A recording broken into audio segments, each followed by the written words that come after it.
Gulf breaking ന്യൂസിലേക്ക് സ്വാഗതം. പ്രവാസലോകത്തെ വിവിധ വാർത്തകൾക്കായി ഈ ചാനൽ സബ്സ്ക്രൈബ് ചെയ്യൂ. ദുബായ് ഇപ്പോൾ 5 വർഷത്തെ ടൂറിസ്റ്റ് വിസ പ്രഖ്യാപിച്ചു. സന്ദർശകർക്ക് വർഷത്തിൽ പലതവണ ദുബായിലേക്ക് വരാനും പ്രാദേശിക സ്പോൺസറുടെ ആവശ്യമില്ലാതെ 180 ദിവസം വരെ ദുബായിൽ തങ്ങാനും ഈ വിസ ഉപയോഗിച്ച് സാധിക്കും.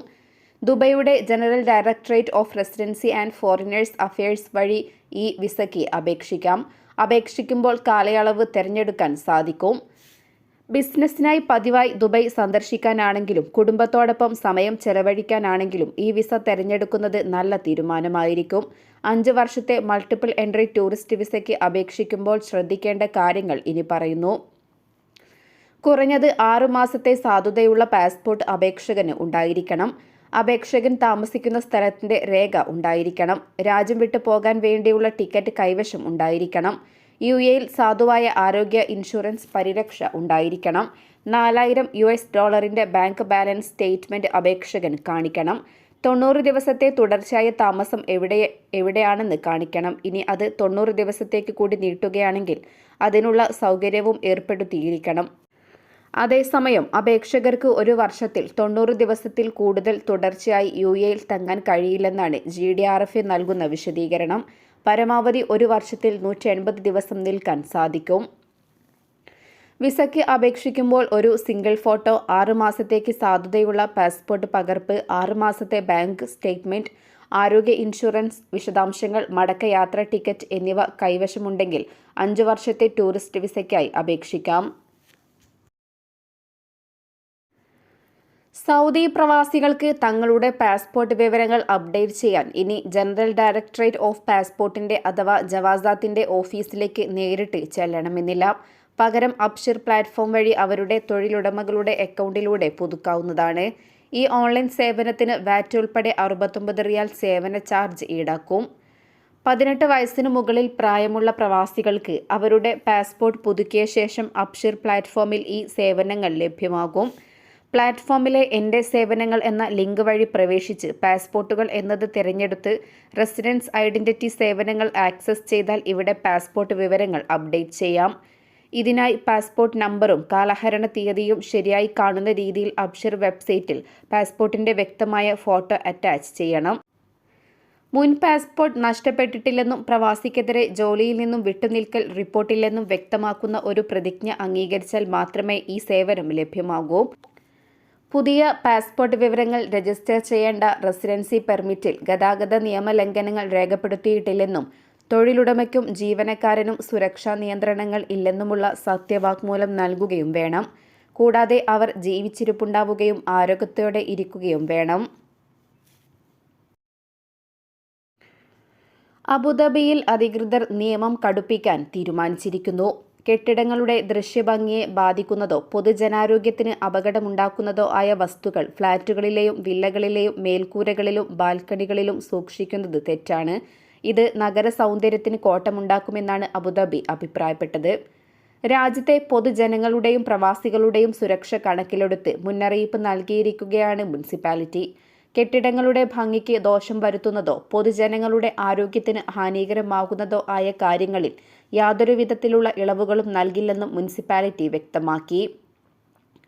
2012 നിയമം പറയുന്നതനുസരിച്ച് വൃത്തിയുള്ളതും സുരക്ഷിതവും സുസ്ഥിരവുമായ നഗര പരിസ്ഥിതി ഉറപ്പാക്കുന്നതിനും നഗരത്തിന്റെ പരിഷ്കൃത പ്രതിച്ഛായ ഉയർത്തിപ്പിടിക്കുന്നതിനുമുള്ള നിയമങ്ങൾ താമസക്കാരും പ്രവാസികളും പാലിക്കണം.